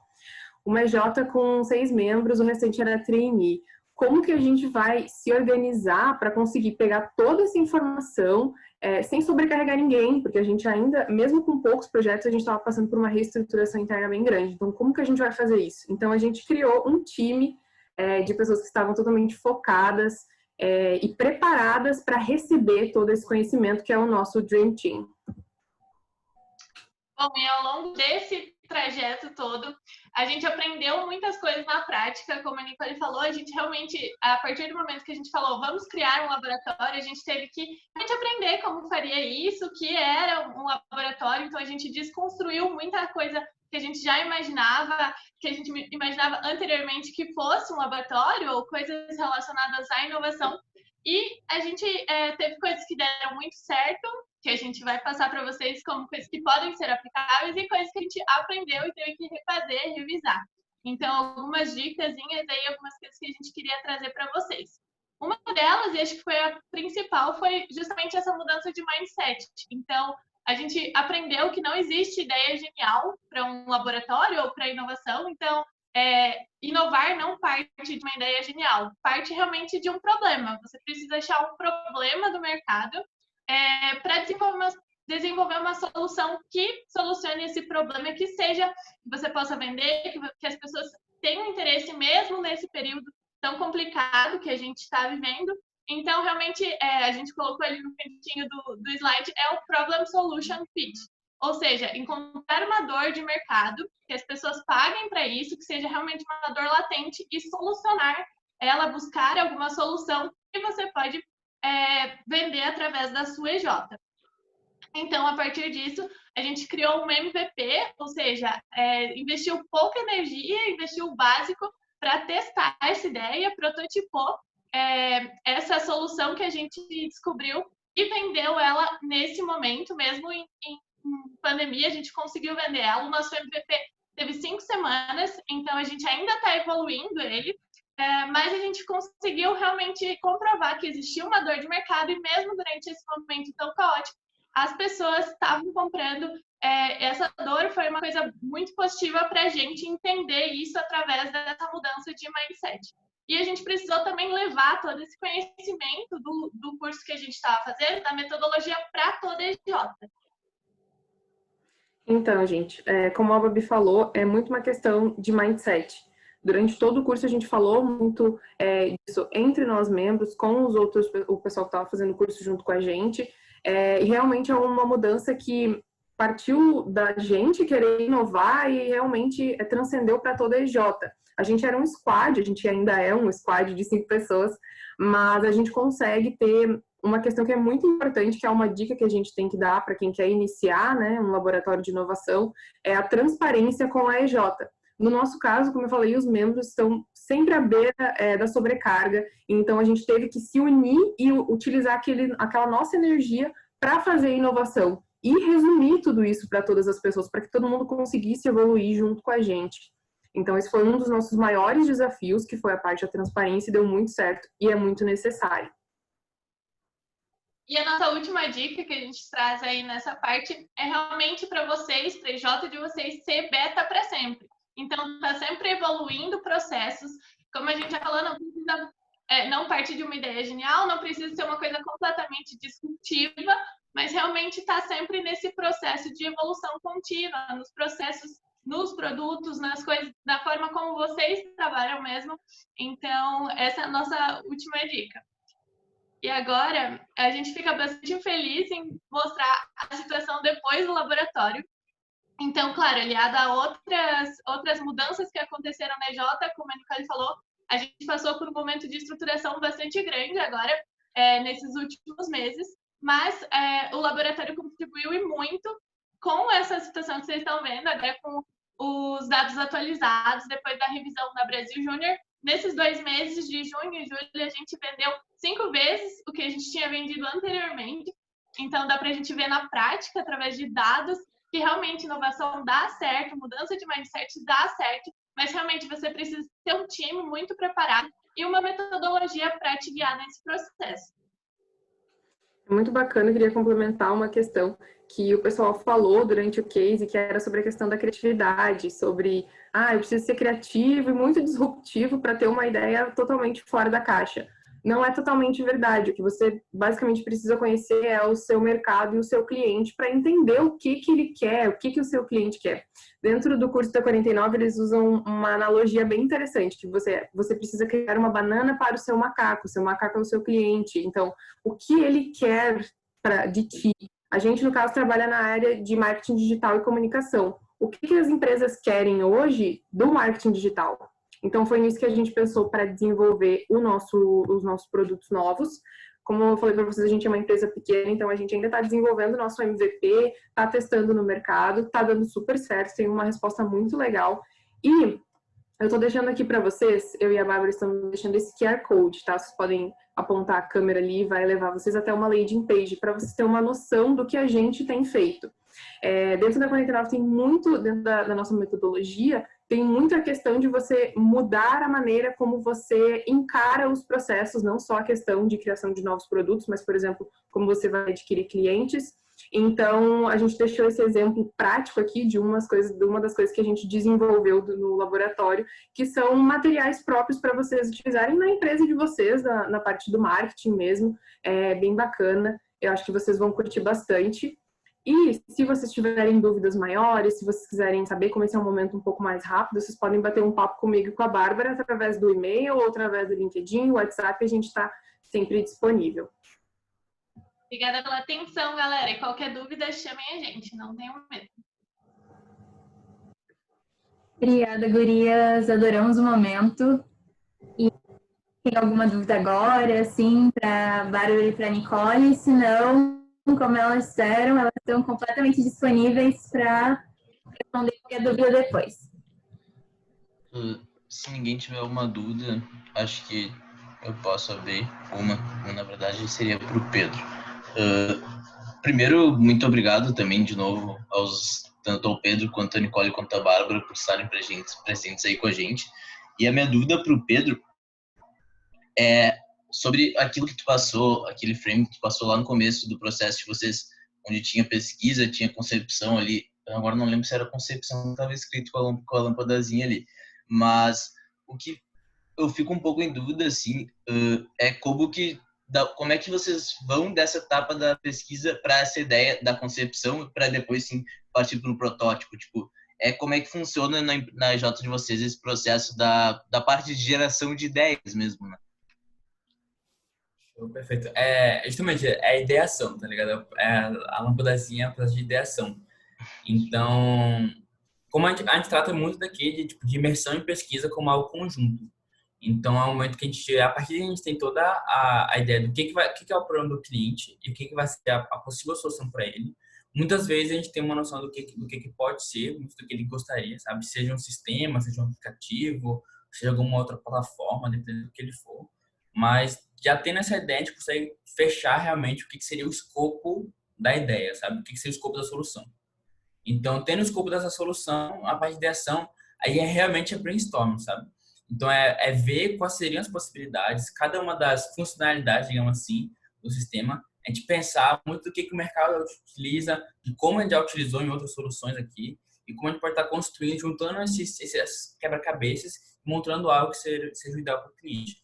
Então, a gente lê, até tem uma recomendação, tipo, o Design Sprint, ele fala muito desse processo. É um livro curtinho, não é um livro longo. Então, o dia 3, justamente, é o dia da ideação, que é quando a gente tem toda essa ideia de pensar, construir, criar e voltar para ver o que seria melhor. Na equipe, ela tem a noção do que seria melhor. Então, realmente um processo tipo de entendimento. A equipe já tem um pouquinho de saber do que seria a possível solução, está construindo essas partes e está voltando. Então, é muito disso, sabe? Tipo, a parte de imersão, a parte da pesquisa é fundamental, porque se você não entende o plano do cliente, você não vai poder dar ideia para ele depois. Beleza, fera.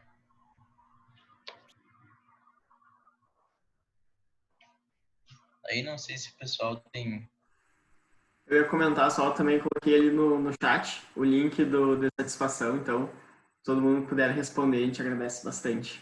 Já respondam agora e já ficam livres depois. E claro, né, aberto a perguntas também, pessoal.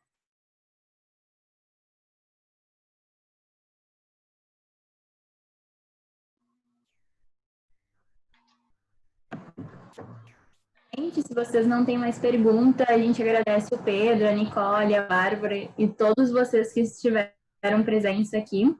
Capacita. E obrigada. Qualquer coisa, a gravação no canal do YouTube e também a apresentação vai estar disponível no Drive. Mas é isso. Obrigada a todos.